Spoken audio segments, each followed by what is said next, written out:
வணக்கம் கேமர்ஸ் அப்புறம் PC filter. Suppose நீங்க பிசி பில்ட் பண்ண போறீங்கன்னா, இந்த விஷயத்த அதிகமா கன்சிடர் பண்ணணும் நீங்க. அதான் ஃபியூச்சர் ப்ரூஃபிங். அத பத்தி தான் வீடியோல பேச போறேன். ஸோ இந்த வீடியோ ஃபுல்லா பாருங்க. இந்த ஃபியூச்சர் ப்ரூஃபிங் வந்து ரொம்ப ரொம்ப இம்பார்ட்டன்ட். அத பத்தி தான் வீடியோல பேச போறேன். ஒரு டெஸ்க்டாப் கம்ப்யூட்டர் வந்து ஃபோன் மாரி கிடையாது. ஒரு ஃபோன நம்ம 2 இல்ல 3 வருஷம் கழிச்சு மாத்திடுவோம். ஆனா கம்ப்யூட்டர்ஸ்ல இருக்க ஒரு முக்கியமான ஸ்பெஷாலிட்டியே வந்து அப்கிரேடபிலிட்டி தான். பிசி பில்ல நீங்க நெறைய விஷயத்த அப்கிரேட் பண்ணலாம். அத பத்தி தான் பேச போறேன். சரி, ஃபர்ஸ்ட் ஃபியூச்சர் ப்ரூஃபிங்னா என்ன பார்த்துடலாம். சப்போஸ் நீங்க ஒரு பிசி பில்ட் பண்ண போறீங்க. அந்த பிசி எல்லா கேம்ஸையும் அப்புறம் எல்லா ஆப்ஸையும் வந்து நல்லா சூப்பரா ரன் பண்ணும். வருஷக்கணக்கா சொல்றேன். பிசி ஹார்ட்வேர் இண்டஸ்ட்ரியில வந்து வருஷம் புது கிராஃபிக்ஸ் கார்டு, புது ப்ராசஸர் எல்லாமே வருது. எல்லாமே ஒண்ணும் இல்ல. இதோட மீனிங் என்ன கேட்டீங்கன்னா வந்து எந்த ஹார்ட்வேர் சூஸ் பண்ணா ரொம்ப வருஷம் நீடிக்கும், அது மட்டும் இல்லாம ரொம்ப வருஷம் பவர்ஃபுல்லா இருக்கும்னு.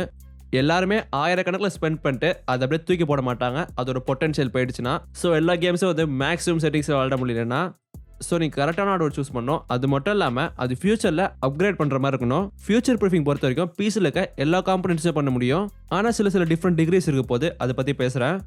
இந்த வீடியோ வந்து ஒரு கைடாக கூட எடுத்துக்கோங்க.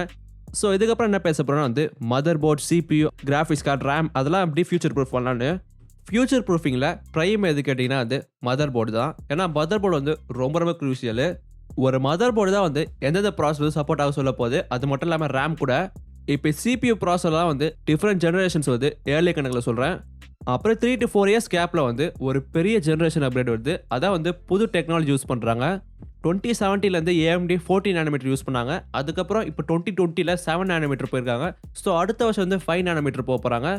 இது புது ஜெனரேஷனால பர்ஃபார்மன்ஸ், பவர் எல்லாமே இம்ப்ரூவ்மெண்ட் இருக்க போது. நான் சொல்ல சிக்னிஃபிகண்டாக இந்த ரிசல்ட்ஸ் பாருங்க எவ்வளோ வித்தியாசம் இருக்குன்னு. இந்த மாதிரி புது டெக்னாலஜி வரனால அதோட சைஸ் மாறப்போகுது. சிபியோட சைஸ் சொல்கிறேன். அது மட்டும் இல்லாமல் சாக்கெட் மாறப்போகுது. ஒரு மதர் போர்டோட சாக்கெட்லாம் வந்து நீங்கள் சிபி இன்ஸ்டால் பண்ண போகிறீங்க. ஸோ மேனுஃபேக்சர்ஸ் வந்து இந்த மாதிரி பெரிய பெரிய டெக்னாலஜிக்கல் இம்ப்ரூவ்மெண்ட்ஸ் வரும்போது அது சாக்கெட் சைஸ் மாற்றிடுவாங்க. ஸோ AMD வந்து FM2, FM2+, அப்புறம் AM3, கடைசி இப்போ AM4ல் இருக்காங்க. இந்த ரைசன் ப்ராசஸ்லாம் வந்து வெறும் AM4 மதர் போர்டு மட்டும் சப்போர்ட் ஆகும். லக்கே AMD வந்து பல ஜென்ரேஷனுக்கு ஒரே சாக்கெட் யூஸ் பண்ணுறாங்க.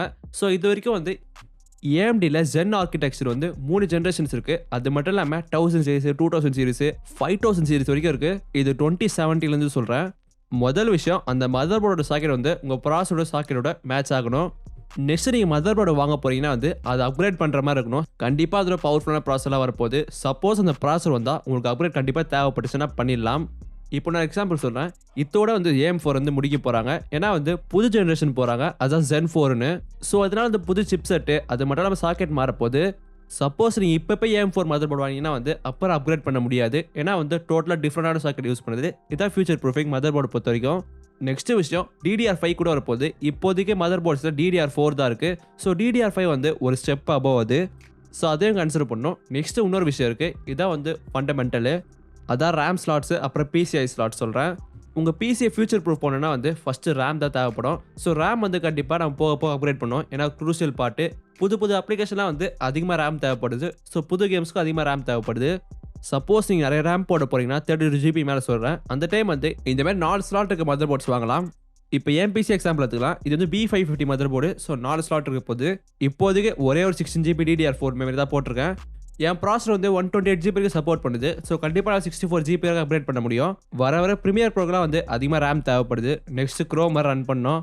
சப்போஸ் நான் 2 ஸ்லாட் வாங்குறேன்னு வச்சுக்கோங்களேன், என்னால் 32 GB தான் போட முடியும். அது மட்டும் இல்லாமல் பட்ஜெட் இடிச்சதுன்னா வந்து நான் வெறும் 8 GB மட்டும் தான் போட முடியும். ஸோ 24 GB மட்டும் தான் இருந்திருக்கும். ஸோ பட்ஜெட்டுக்கு ஏற்ற மாதிரி என்ன காம்பினேஷனோட போட்டுக்கலாம். ஆனால் மோஸ்ட்டாக 60 GB தான் போக போகிறேன். நெக்ஸ்ட் PCIe ஸ்லாட்ஸ் இருக்குது. PCIe ஸ்லாட்ஸ் வந்து நிறைய அந்த பெஸ்ட்டு தான். இப்போ யாரும் மல்டிபிள் ஜிபி யூஸ் பண்ணுறது இல்லை. சப்போஸ் யூஸ் பண்ணுறீங்கன்னா அதை போய் தெரிஞ்சிங்கன்னா வந்து தனி வீடியோ போட்டிருக்கேன், அதில் போய் பாருங்கள். சப்போஸ் நீங்கள் நெட்வொர்க் கார்ட்ஸ் இல்லை சவுண்ட் கார்ட்ஸு, முக்கியமாக வந்து கேப்சர் கார்ட்ஸ் எல்லாம் போட போகிறீங்கன்னா வந்து இந்த மாதிரி எக்ஸ்ட்ரா ஸ்லாட்ஸ் இருந்தால் ரொம்ப சூப்பராக இருக்க போகுது. ஏன் ரீசெண்டாக PCIe SSD கூட வருது. சொல்கிறேன். ஸோ இதோட மதர் போர்ட் செக்ஷன் முடிஞ்சது. நெக்ஸ்ட் ப்ராசஸர் போகலாம். நான் முன்னாடி சொன்னது தான் வந்து வருஷம் புது ஜென்ரேஷன் வருது. எப்பவுமே புது ஜென்ரேஷன் பெட்ரு. ஸோ நீங்கள் பண்ண வேண்டிய விஷயம் என்னன்னா வந்து இந்த மாதிரி புது ஜென்ரேஷன் வரப்போ தான் நீங்கள் பார்க்கணும். அந்த விஷயத்த இந்த மாதிரி சேனலோ இல்லை A2D, LTT அந்த மாதிரி சேனல் எதிர்பார்க்கலாம். நீங்கள் அதை பற்றி நியூஸ்லாம் சொல்கிறேன். ப்ளஸ் ஏர்லி நடக்கிற கம்ப்யூட்டெக்ஸ், அப்புறம் AMD இன்டெல் ஈவெண்ட்ஸ்லாம் பாருங்கள். அதில் வந்து கண்டிப்பாக புது அப்டேட்ஸ் இருக்க போது. சப்போஸ் இந்த ஜென்ரேஷன்ஸ்லாம் வந்து கன்ஃபியூசிங்காக இருக்குன்னா அதை பற்றி தனி வீடியோனா போட்டிருக்கேன். அது மட்டும் இல்லாமல் ரைசன் கைடு கூட போட்டிருக்கேன். நெக்ஸ்ட் என்னோட ஃபேவரட் பார்ட் GPU தான். GPU தான் உங்கள் பிசியில் அதிக பவர் கன்சியூம் பண்ணுற விஷயம். அது மட்டும் இல்லாமல் அதிக பவர்ஃபுல் வர. ஸோ கேமர்ஸுக்கு GPU ரொம்ப தேவைப்படுது. அது மட்டும் இல்லாமல் இப்போ ரீசெண்ட் டைம்ஸில் கேம்ஸோட கிராஃபிக்ஸ் வந்து ரொம்ப சூப்பராகிட்டு போயிட்டுருக்கு. டெவலப்பர்ஸ்க்கு புது ஜென் கான்சோல் வந்துட்டு பிறகு அவங்க லிமிட்ஸ்லாம் போயிடுச்சு. அதனால வந்து இந்த மாதிரி கிராஃபிக்கல் இம்ப்ரூவ்மெண்ட்ஸ் வந்து நல்லா பண்றாங்க. அதனால வந்து கண்டிப்பா நல்ல ஹார்ட்வேர் தேவைப்படும். ஸோ நல்ல ஜிபியூ தேவைப்படும். நாட் ஓன்லி தட் ப்ரொடக்டிவிட்டி சைடில் வந்து கண்டிப்பாக தேவைப்படும். ஒரு ஜிபியும் ப்ராசஸர் மாதிரி நிறைய ஜென்ரேஷன் இருக்குது. ஆனால் அவ்வளோ ஃப்ரீக்வெண்ட்டாக வராது. இது வந்து 3 வருஷம் கேப்பில் வரும். இந்த பர்ஃபார்மன்ஸ் லீப் வந்து ரொம்ப அதிகமாக இருக்கும். நீங்களே ரிசல்ட்ஸ் பாருங்க. பர்ஃபார்மன்ஸ் மட்டும் இல்லை, முக்கியமாக வந்து பவர் கன்சப்ஷனு அப்புறம் ப்ரைஸ் எல்லாமே மாறப்போகுது.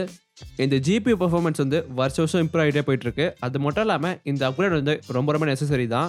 ஒரு ஜிபி வாங்க போறீங்கன்னா வந்து எந்த டைம் லைனில் வாங்குறீங்கன்னு பாருங்க. சப்போஸ் அந்த 3 வருஷம் கேப்பில் நீங்கள் ஸ்டார்டிங்கில் வாங்கினீங்கன்னா வந்து கண்டிப்பாக வாங்குங்க. இப்போ RTX 30 சீரிஸ் வந்து 2020 ரிலீஸ் ஆயிடுச்சு. 2023 ஸ்டார்டிங்கில் வந்து RTX 4000 சீரிஸ் வரப்போது ரிப்போர்ட் சொல்லுது. சப்போஸ் இந்த வீடியோ வந்து 2022 மிடில் பார்க்க போறீங்க, அந்த டைம் வந்து ஜிபி வாங்க போறீங்கன்னா நீங்கள் அப்படியே வெயிட் பண்ணலாம்.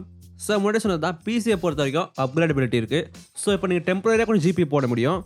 இப்போ என்ன எக்ஸாம்பிளாக எடுத்துக்கோங்க, இந்த டைம் வந்து ஒரு ஜிபி வாங்கவே முடியல. அது மட்டும் இல்லாமல் நான் ஜான்வரியில் பிசி பில் பண்ணும்போது ப்ரைஸும் சரி ஸ்டாக்கும் சரியாகவே இல்லை. ஸோ அந்த பழைய பிசி வந்து GTX 660 யூஸ் பண்ணுறேன். இப்போ கூட ரொம்ப சூப்பராக பர்ஃபார்ம் பண்ணுது.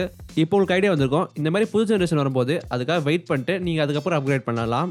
ஜிபியூவில் நிறைய மாடல்ஸ் இருக்குது. அந்த நேமிங் ஸ்கீம் பற்றி தனி வீடியோ நான் போட்டிருக்கேன். அது மட்டும் இல்லாமல் NVIDIA அப்புறம் AMD பற்றி பேசியிருக்கால. ஜிபி வாங்கும்போது இன்னொரு டிப்பு, நீங்கள் ஜிபி வந்து கேமிங் வாங்க போகிறீங்கன்னா வந்து பெஞ்ச்மார்க்ஸ் பார்த்து வாங்க, ரொம்ப யூஸ்ஃபுல்லாக இருக்கும். அடுத்த விஷயம் பவர் சப்ளை தான். ஸோ பவர் சப்ளைல என்ன ஃபியூச்சர் ப்ரூஃப் கேட்டிங்கன்னா வந்து இது ரொம்ப இம்பார்ட்டன்ட்டு. பவர் சப்ளைஸில் நீங்கள் வாட்டேஜோ அப்புறம் எஃபிஷியன்சியும் பார்க்கணும். ஒரு பிஎஸ்சி பிக் பண்ண போறீங்கன்னா வந்து அது ஜிபியோ அப்புறம் சிபியோ மதர் போர்டோட டோட்டல் பவர் ரிக்வயர்மெண்ட்ஸோட மேட்ச் ஆகணும். சப்போஸ் உங்கள் ஜிபி வந்து 220 வாட்ஸ் பிடிக்குதுன்னா அப்புறம் சிபி வந்து 65 வாட்ஸ் பிடிக்குதுன்னா அது டோட்டல் பாருங்க. ஸோ மதர் போர்டுக்கு அப்புறம் ரேம் அது போல விஷயத்துக்குலாம் வந்து எக்ஸ்ட்ரா 50 to 60 வாட்ஸ் நீங்கள் ஆட் பண்ணிக்கணும். ஸோ டோட்டலாக 400 ரஃபாக வச்சுக்கோங்க. ஸோ இந்த விஷயத்துக்கு வந்து 450 வாட்ஸே போதும். நான் 400 வாட்ஸ் சொன்னது அதிகம் தான்.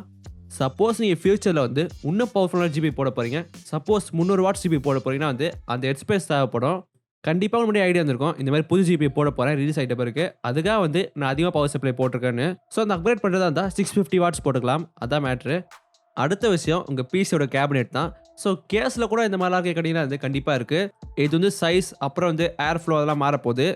சப்போஸ் நீங்கள் ரொம்ப சின்ன கேஸ் வாங்குறீங்க, அப்புறம் RTX 3090 வச்சிருக்கு உங்களுக்கு. இந்த 3090 வந்து ஒரு பெரிய ஜிபியூ. ஸோ அது ஃபிட் பண்ண முடியாது. இது ரொம்ப ரேர் தான் நான் சொன்ன விஷயம். இன்னொரு விஷயம், நீங்கள் நிறைய ஆர்டிஸ்ட் போட போறீங்கன்னா வந்து அதுக்கேற்ற ஸ்பேஸ் இல்லாமல் போய்டும். அதுக்கேற்ற மாதிரி ஃபியூச்சர் ப்ரூஃப் பண்ணிக்கணும். எக்ஸாம்பிள் வீடியோ எடிட்டர்ஸ்லாம் வந்து அதிக ஸ்பேஸ் தேவைப்படும். ஸோ கண்டிப்பாக நீங்கள் அப்கிரேட் பண்ணிக்கலாம். இந்த மாதிரி வந்து எக்ஸ்ட்ரா நீங்கள் போட்டு வச்சிருந்தீங்கன்னா. நெக்ஸ்ட்டு கேஸில் இருக்க ஃபேன்ஸு அப்புறம் வந்து USB கூட தான். ஃபேன்ஸ்லாம் ஓகே, ஆனால் USB ரொம்ப கன்சிடர் பண்ணணும். சப்போஸ் நீங்கள் பழைய கேஸ்லாம் வாங்கினீங்கன்னா வந்து USB 1.0 தான் இருக்கும். இப்போ புது கேஸ்லாம் வந்து USB 3.0 பார்ப்பீங்க. சில கேசஸ்லாம் வந்து பார்த்தீங்கன்னா USB-C டைப்பே இருக்கும். ஸோ இந்த விஷயம்லாம் நீங்கள் கன்சிடர் பண்ணணும். எக்ஸ்டர்னல் விஷயம் கூட இருக்குது.